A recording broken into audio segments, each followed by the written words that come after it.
अस्सलामुअलैकुम।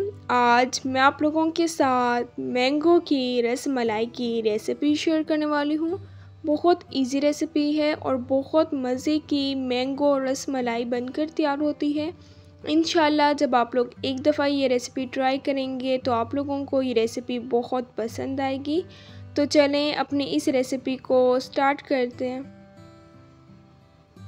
2 गिलास दूध के ले लिए। कढ़ाई में मैं इसे ऐड कर दूंगी। 2 अदद इलायची ऐड कर दूंगी। आप इलायची पाउडर का भी यूज़ कर सकते हैं।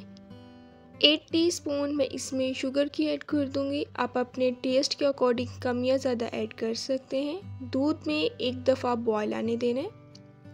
3 टीस्पून ठंडे दूध के ले लिए। 2 टीस्पून मैंगो कस्टर्ड के ऐड करके इसे अच्छे तरीके से मिक्स कर लेना है।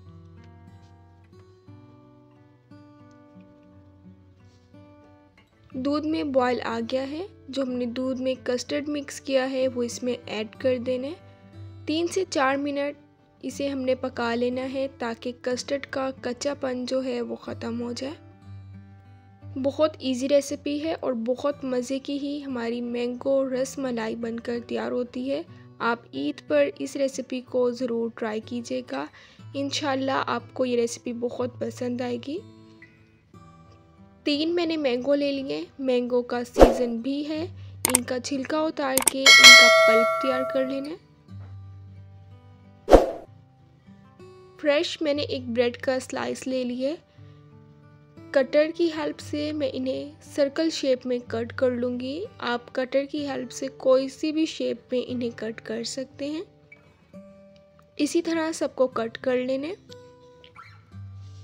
मैंगो का मैंने पल्प तैयार कर लिया है, वो बाउल में ऐड कर दूँगी।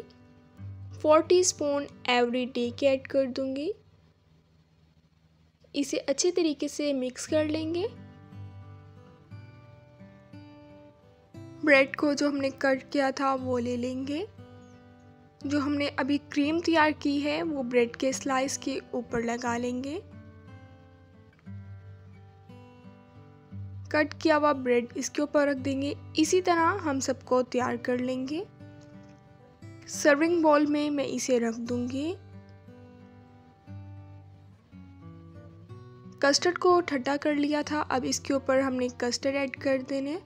अगर आप इसमें कोई और ड्राई फ्रूट ऐड करना चाहते हैं तो आप इसमें कोई और ड्राई फ्रूट भी इसके ऊपर से ऐड कर सकते हैं। कट किए हुए मैं इसके ऊपर मैंगो ऐड कर दूंगी। बहुत इजी रेसिपी है और बहुत मज़े की हमारी मैंगो रसमलाई बनकर तैयार हो गई है। थोड़ा सा मैंने इसके ऊपर से कोकोनट पाउडर ऐड कर दिया है। बहुत ही ज़्यादा मज़े की बनी है। अब मिलूँगी आप लोगों से अपनी नेक्स्ट वीडियो में। तब तक के लिए अल्लाह हाफिज़।